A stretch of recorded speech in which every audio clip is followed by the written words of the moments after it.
আসসালামু আলাইকুম রহমতুল্লাহি বারকাতুহু। প্রিয় শিক্ষার্থীবৃন্দ, আশা করি সকলেই ভালো আছে। আলহামদুলিল্লাহ, আল্লাহর রহমতে আমি ভালো আছি। আজকে তোমাদের চতুর্থ শ্রেণীর দ্বিতীয় অধ্যায়ের 40 পৃষ্ঠার যোগ এবং বিয়োগ সম্পর্কিত যে ধারণাগুলো ডাকের অঙ্ক, সেগুলো আমি তোমাদেরকে দেখানোর চেষ্টা করব। যে ইতিপূর্বে আমাদের যে ক্লাসগুলো হয়েছে, আশা করি তোমরা সবগুলো ক্লাসই সুন্দরভাবে বুঝতে পেরেছো। কোনো এরপরেও যদি কোনো অঙ্ক করতে গেলে তোমাদের সমস্যা দেখা দেয়, অবশ্যই আমাকে কমেন্টে জানাবে। আমি সেগুলো তোমাদের সমাধান করে দেওয়ার চেষ্টা করবো ইনশাআল্লাহ। তো আজকে 40 পৃষ্ঠা থেকে দেখো 5 নম্বর একটা অঙ্ক দেওয়া আছে এখানে।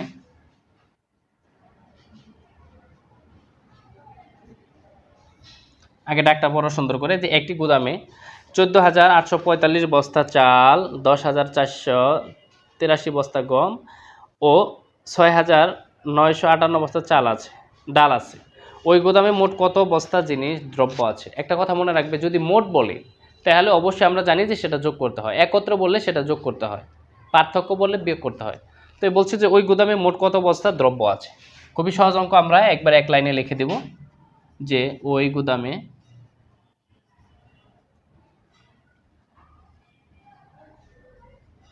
মোট দ্রব্য আছে। এগুলো তোমরা বই দেখে দেখে লিখবা। কি কি দ্রব্য আছে দেখো, কত বস্তা দ্রব্য আছে, ওই গুদামে মোট দ্রব্য আছে, আমরা বস্তাটা পরে লিখব। চাল আছে 14,845 বস্তা, 14,845 বস্তা আছে আমাদের চাল।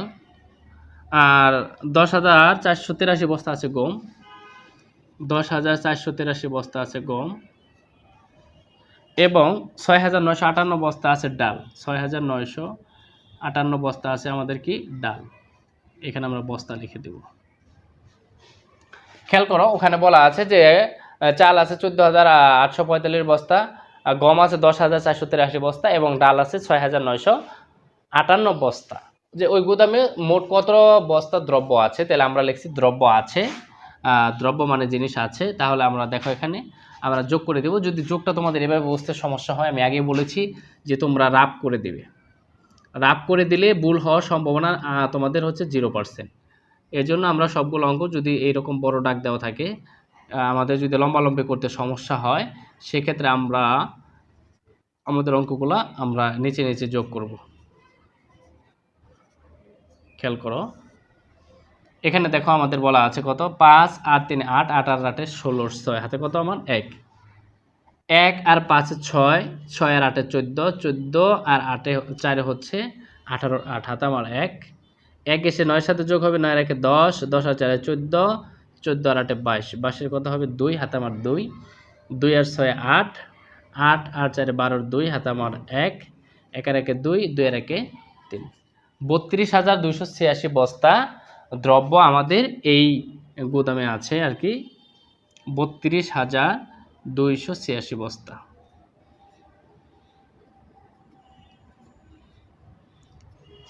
আশা করি তোমরা এই অঙ্কটা খুব সহজেই বুঝতে পেরেছ। এবার আমরা 6 নাম্বারটা করার পরে তোমাদের আমি ওঠানোর জন্য সময় দেব। 40 পৃষ্ঠার 6 নাম্বার অঙ্কটা তোমরা একটু দেখবে। কি বলছে যে এমন একটি সংখ্যা নির্ণয় করো যা 3,582 থেকে 475 বড়। এমন একটা সংখ্যা নির্ণয় করতে বলছে যা 3,582 থেকে 475 বড়। তাহলে আমরা বড় যেহেতু বলছে, বড় বললে যোগ করব আমরা, যে 3,582 এর সাথে আমরা যোগ করব হচ্ছে কত 475। তাহলে যোগ করে দাও, 7 15 5 হাতে আমার 1, 10 0 হাতে আমার 1 4।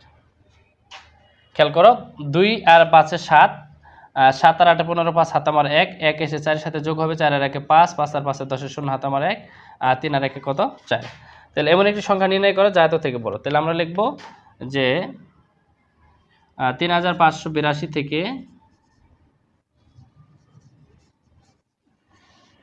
475 বড় সংখ্যাটি 4,057। আশা করি তোমরা এই অঙ্কটা বুঝতে পেরেছ। তোমরা এই দুইটা অঙ্ক উঠিয়ে নাও, রাফসহ উঠাও, তারপরে আমি তোমাদেরকে 7 নম্বর অঙ্কটা করিয়ে দিচ্ছি। খুব সুন্দরভাবে উঠাবে।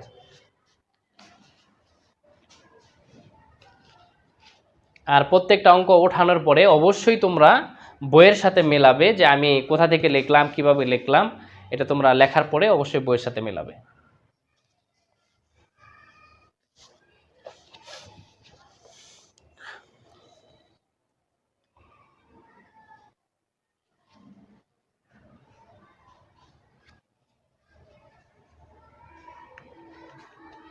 শেষ হয়েছে না উপরেরটা? আচ্ছা, আমি উপরেরটা মুছে দিচ্ছি, তোমরা নিচেরটা লিখতে থাকো।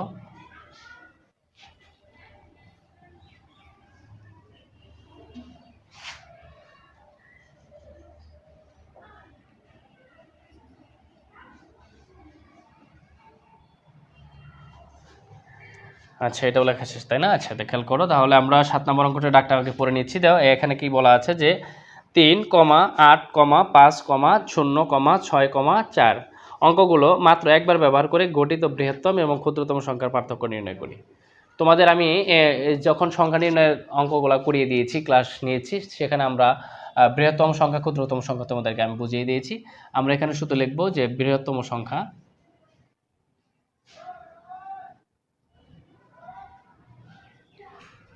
এখানে যে সংখ্যাগুলো দেওয়া আছে যে এরকম 3, 8, 5, 0, 6, 4 সংখ্যাগুলো মাত্র একবার ব্যবহার করে গঠিত বৃহত্তম সংখ্যা, এগুলো কিছু লেখার দরকার নেই। আমরা শুধু লিখবো বৃহত্তম সংখ্যা। তাহলে বৃহত্তম সংখ্যা লিখতে গেলে আমি এখানে তোমাদের অঙ্কগুলো লিখে দিচ্ছি যে 3, 8, 5, 0, 6, 4। বৃহত্তম লিখতে গেলে তোমরা জানো যে সর্বপ্রথম বড়টা লিখতে হয়, তাহলে 8, তারপরে তার চাইতে ছোটটা লিখতে হয় কত, 6, তারপরে কত 5, তারপরে কত 4, তারপরে কত 3, তারপরে কত 0। এটা হচ্ছে আমাদের বৃহত্তম সংখ্যা। এখন বলছে এখানে ক্ষুদ্রতম সংখ্যা লিখতে হবে।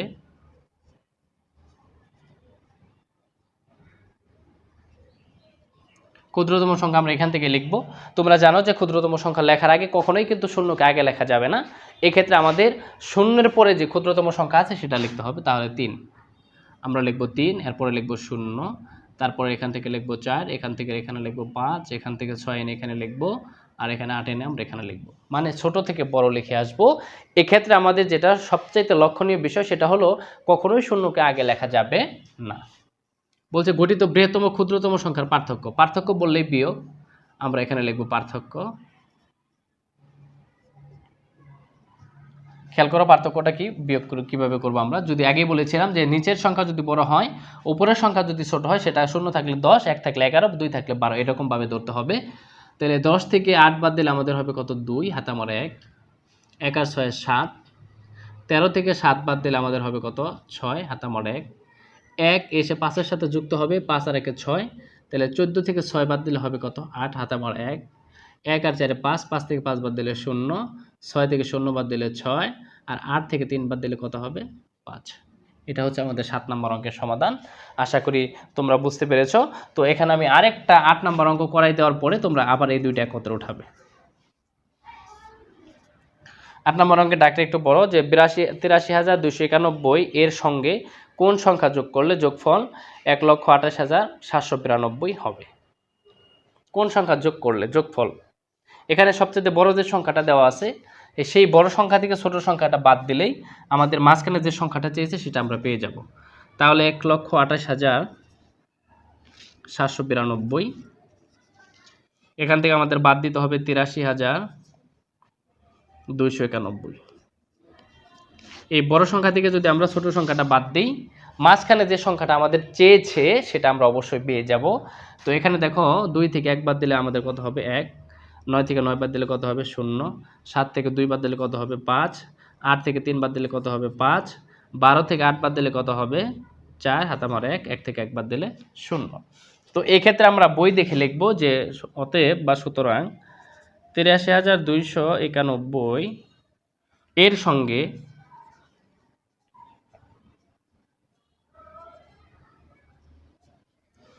সঙ্গে কোন কোন লেখছে কোন সংখ্যা, তাহলে আমরা এখানে লিখব 45,501 যোগ করলে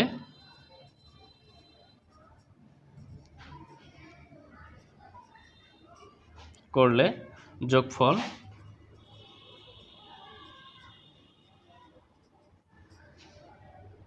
1,28,792 হবে। আশা করি তোমরা এই অঙ্কটাও বুঝতে পেরেছো। এই দুইটা অঙ্ক তোমরা উঠিয়ে নাও, তারপরে বাকি অঙ্কগুলো আমরা ধাপে ধাপে করে যাচ্ছি ইনশাল্লাহ। তোমরা এই দুটো অঙ্ক উঠাও।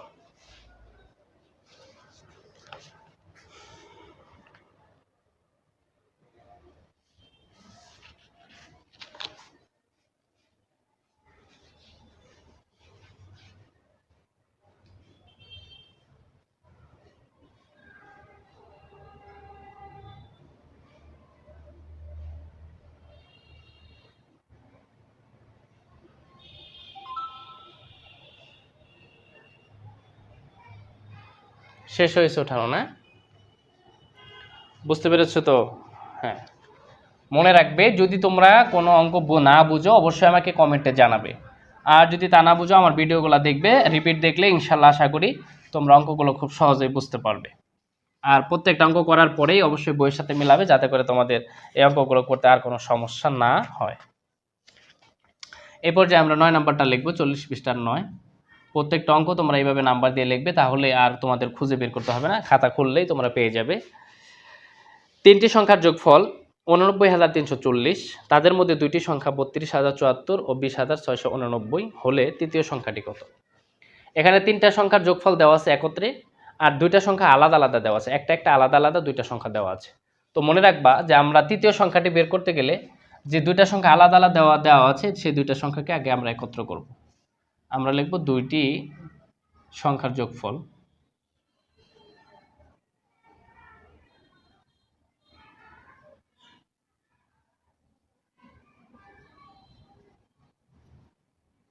আমরা লিখব দুইটি সংখ্যার যোগফল কত? 32,074, আর একটা হচ্ছে কত? 20,689। খুব সহজ নিয়মে আমি তোমাদের অঙ্কগুলো করিয়ে দিব, যে এত সহজ নিয়ম তোমরা কোথাও পাবে না, এত সহজ করে করিয়ে দিব। একবার যদি মনোযোগ দিয়ে দেখো তাহলে তোমাদের আর ভুল হওয়ার কোনো সম্ভাবনা থাকবে না। 9 আর 4 13, 3 হাতামোড়া 1, 11 8 9, 9 আর 7 16 6 হাতামোড়া 1, 1 আর 6 7, 7 আর 0 যোগ করলে 7, 0 আর 2 যোগ করলে 2, আর 2 আর 3 যোগ করলে কত হবে? 5, 52,763। এটা হচ্ছে আমাদের দুইটি সংখ্যার যোগফল। এখন তৃতীয় সংখ্যাটি চেয়েছে, যে তৃতীয় সংখ্যাটি কত? তৃতীয় সংখ্যাটি আমরা লিখব তৃতীয় সংখ্যাটি। খুব ভালো করে খেয়াল করো, যে তৃতীয় সংখ্যাটি লিখতে গেলে আমাদের যে কাজটা করতে হবে সেটা হচ্ছে যে আমাদের তিনটা সংখ্যার যে যোগফল দেওয়া আছে, খুব ভালো করে খেয়াল করো, 89,340, 89,340, এটা হচ্ছে তিনটা সংখ্যার যোগফল। মনে রাখবে যে এটা যে বইয়ের মধ্যে তিনটা সংখ্যার যোগফল দেওয়া আছে, এই তিনটা সংখ্যার যোগফল থেকে যদি আমরা এই দুইটা সংখ্যার যোগফল বিয়োগ করি তাহলে আমরা তৃতীয় সংখ্যাটি পেয়ে যাব। কিভাবে? যে এখানে তিনটা সংখ্যার যোগফল ছিল, আমরা এখানে লিখলাম দুইটা সংখ্যার যোগফল। এটা লেখার পরে এই তিনটা সংখ্যার যোগফল থেকে দুইটা সংখ্যার যোগফল বাদ দিলাম, অর্থাৎ 3 থেকে যদি আমরা 2 বাদ দিই আমরা কিন্তু 1 পেয়ে যাব। 1 পেয়ে যাব মানে একটা সংখ্যা পেয়ে যাব। সেই ক্ষেত্রে আমাদের যে কাজটা করতে হবে যে তিনটা সংখ্যার যোগফল থেকে আমরা দুইটা সংখ্যার যোগফল বাদ দিব। তাহলে 10 থেকে যদি আমরা 3 বাদ দিই আমাদের আসবে 7, হাত আমার 1, 1 আর 6 7, 14 থেকে 7 বাদ দিলে আমাদের আসবে 7, হাত আমার 1, 1 আর 7 8, 13 থেকে 8 বাদ দিলে আসবে 5, হাত আমার 1, 3, 9 থেকে 3 বাদ দিলে হবে 6, হাতে নেই, আর 8 থেকে 5 বাদ দিলে হবে কত? 3, 36,577।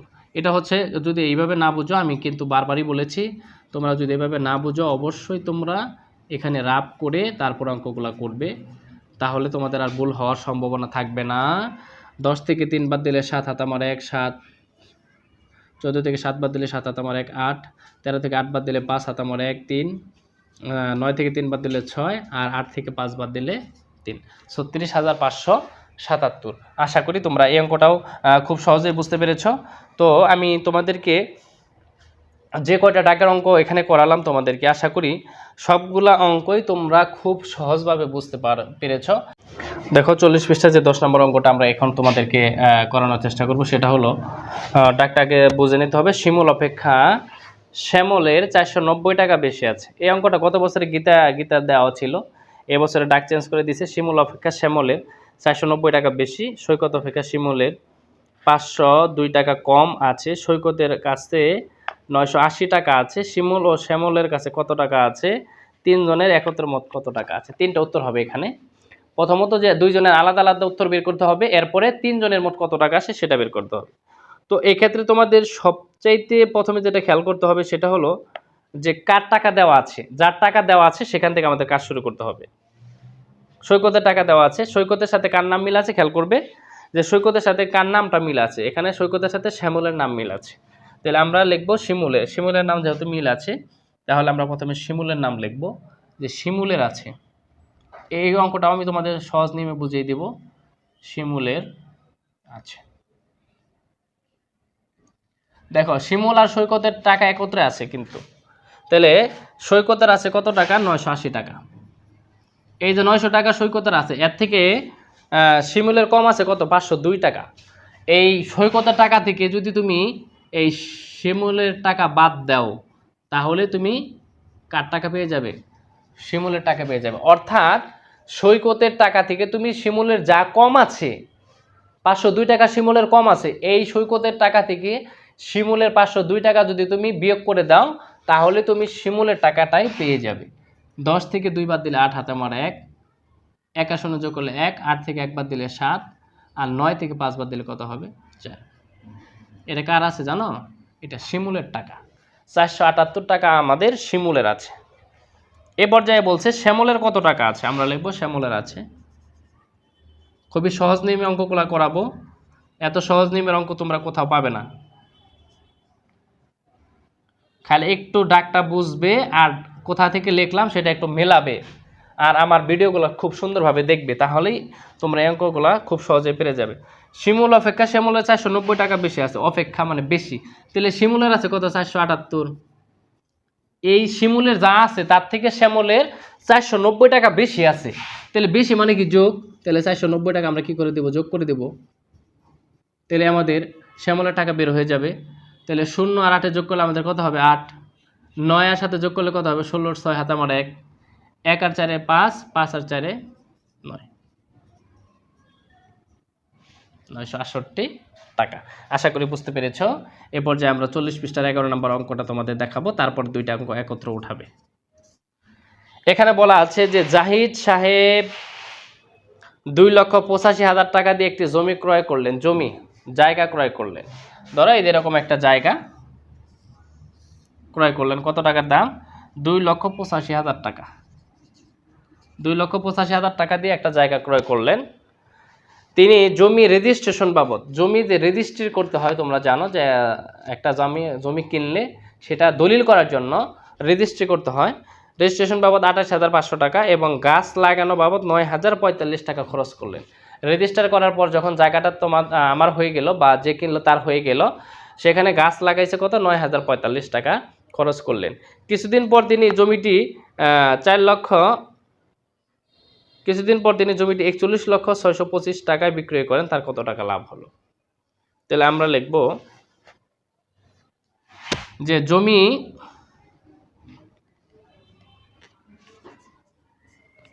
জমি বাবদ, একদম সহজ করে লিখে দিলাম, জমি বাবদ তার মোট খরচ,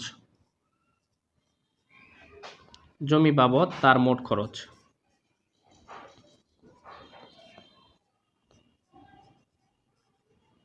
জমি বাবদ তার মোট খরচ কত টাকা, মোট খরচ খেয়াল করো, সে 2,85,000 টাকা দেওয়া জায়গাটা কিনছে, আর 28,500 টাকা সে রেজিস্ট্রেশন করছে মানে দলিল করছে, আর 9,045 টাকা তা গাছ লাগাইছে। এটি হচ্ছে তার খরচ। খুব ভালো করে বুঝে নাও, জমি বাবদ তার মোট খরচ 2,85,000 টাকা জায়গার দাম, জমির দাম, 28,500 টাকা রেজিস্ট্রেশন বাবদ খরচ, আর 9,045 টাকা হচ্ছে তার গাছ লাগানো বাবদ খরচ। এটা হচ্ছে তার মোট খরচ। দেখো আমরা এটা অঙ্কটা লম্বালম্বি করার চেষ্টা করি। এই যে 5 আর 0 যোগ করলে 5, 5 আর 5 0 যোগ করলে কত, 5। টাকাটা লিখে নিলাম। 4 আর 0 যোগ করলে 4, 4 আর 0 যোগ করলে কত, 4। 0 আর 5 যোগ করলে 5, 5 আর 0 যোগ করলে কত, 5। আর 9 আর 8 17, 9 আর 8 17, 17 আর 5 22, 22 এর 2 হাতে আমার 1, সরি 22 এর 2, 20 এর উপরে গেলে হাতে 2, 22 এর 2 হাতে আমার 2, 2 আর 2 4, 4 আর 8 12, 12 এর 2 হাতে আমার 1, 1 আর 2 কত, 3, 32 লক্ষ, 2000 সরি একক দশক শতক হাজার অযুত লক্ষ, 3,22,545 টাকা তার মোট খরচ হলো। কি কি বাবদ খরচ হয়েছে? জমি কিনেছে, জমি রেজিস্ট্রি করেছে এবং গাছ লাগিয়েছে। এখন বলছে যে জমিটি যদি সে 4,10,600 টাকা 675 টাকায় বিক্রি করেন তার কত টাকা লাভ হবে? তাহলে আমরা লিখব তার লাভ হবে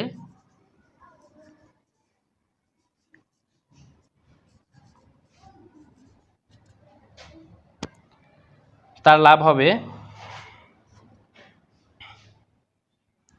4,10,675 টাকায় সে জমিটা বিক্রি করলো।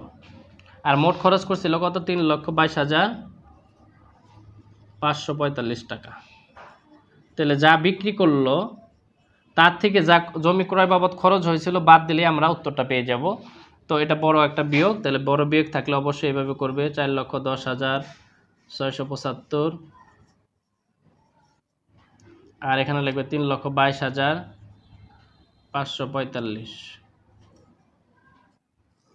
তাহলে বিয়োগ করে দাও। 5 থেকে 5 বাদ দিলে 0, 7 থেকে 4 বাদ দিলে 3, 6 থেকে 5 বাদ দিলে 1, 10 থেকে 2 বাদ দিলে 8 হাতে আমার 1, 3, 11 থেকে 3 বাদ দিলে 8 হাতে আমার 1, 4, 4 থেকে 4 বাদ দিলে 0, 88,130 টাকা।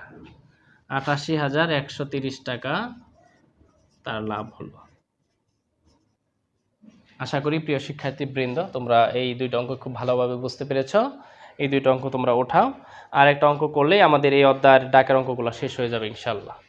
তোমরা ওঠাও, আমি 1 মিনিট একটু বিশ্রামে নিয়ে নিচ্ছি। তোমরা অঙ্কগুলো উঠিয়ে তারপর আমাকে বললে আমি তারপর পরবর্তীতে তোমাদের 12 নম্বর অঙ্কটা করিয়ে দিচ্ছি।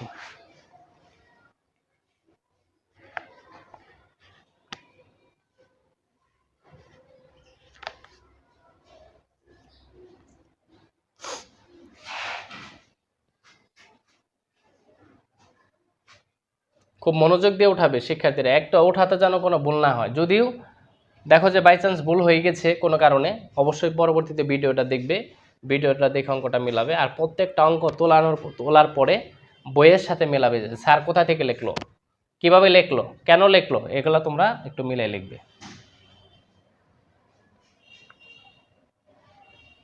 10 নম্বরটা শেষ না? আচ্ছা, 10 নম্বরটা আমি মুছাই দিচ্ছি, তোমরা 11 নম্বরটা তুলতে থাকো। এই পর্যায়ে আমি তোমাদের 12 নম্বর ডাকের অঙ্কটা করে আজকে ক্লাস থেকে বিদায় নেব ইনশাল্লাহ। যে এখানে আমরা লিখলাম যে 40 পৃষ্ঠা 12 নম্বর অঙ্ক। লেখা শেষ করে তারপরে বুঝাই দিই, তাহলে তোমাদের সুবিধা হবে। 10 বছর আগে বাবা ও ছেলের বয়সের যোগফল ছিল 76 বছর। 10 বছর আগে দুইজনের বয়সের যোগফল ছিল 76 বছর। বর্তমানে বাবার বয়স 66 বছর। 7 বছর পর ছেলের বয়স কত হবে? একটু ভালো করে ডাকটা বুঝতে হবে, একটু ক্রিটিক্যাল আছে। 10 বছর আগে দুইজনের বয়স ছিল 66 বছর। এই যে ধরো 10 বছর আগে দুইজনের বয়স ছিল কত বছর?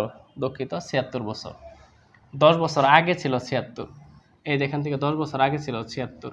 কয়জনের বছর? দুইজনের। তাহলে একজনের বাড়ছে 10 আর একজনের বাড়ছে কত? 10। একজনের কিন্তু 10 বাড়ে নাই, দুইজনের 10 10 বাড়ছে। 10 বছর আগে দুইজনের বয়স ছিল 76 বছর, বর্তমানে বাবার বয়স 66 বছর। তাহলে 7 বছর পর ছেলের বয়স কত হবে? তাহলে বাবা ও ছেলের বর্তমান বয়স আমরা লিখব বাবা ও ছেলের বর্তমান বয়স। বাবা ও ছেলের বর্তমান বয়স।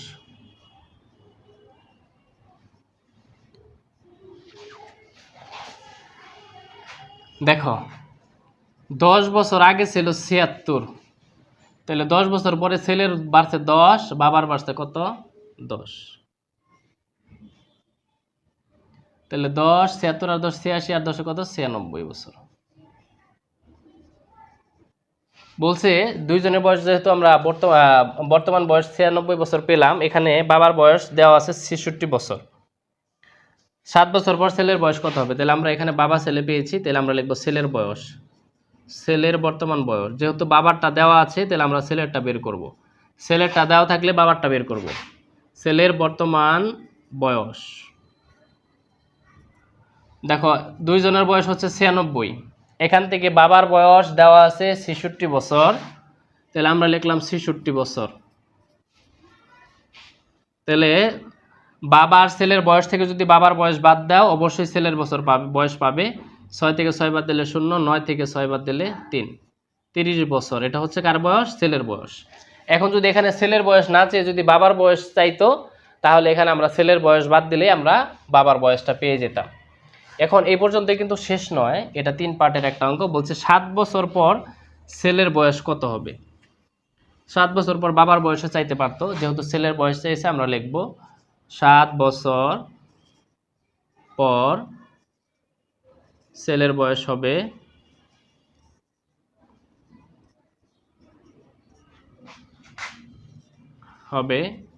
আগে বলেছিলাম পরে বললে যোগ, আগে বললে বিয়োগ। যেহেতু পরে বলেছে এজন্য আমরা এটা যোগ করে দেব 30 আর সাথে হচ্ছে 37 বছর। আশা করি এই অঙ্কটাও তোমরা খুব সুন্দরভাবে বুঝতে পেরেছো। তো এই অঙ্কটা উঠিয়ে নাও। উঠিয়ে নেওয়ার পরে প্রত্যেকটা অঙ্ক তোমরা বইয়ের সাথে মেলাবে। আর যদি কোনোটা বুঝতে সমস্যা হয় অবশ্যই আমাকে কমেন্টে জানাবে। আর আমার ভিডিওগুলো দেখার পর যদি ভালো লাগে আমার ভিডিওটা লাইক, কমেন্ট এবং সাবস্ক্রাইব করে দেবে। আসসালামু আলাইকুম ওয়া রাহমাতুল্লাহি ওয়া বারাকাতুহু।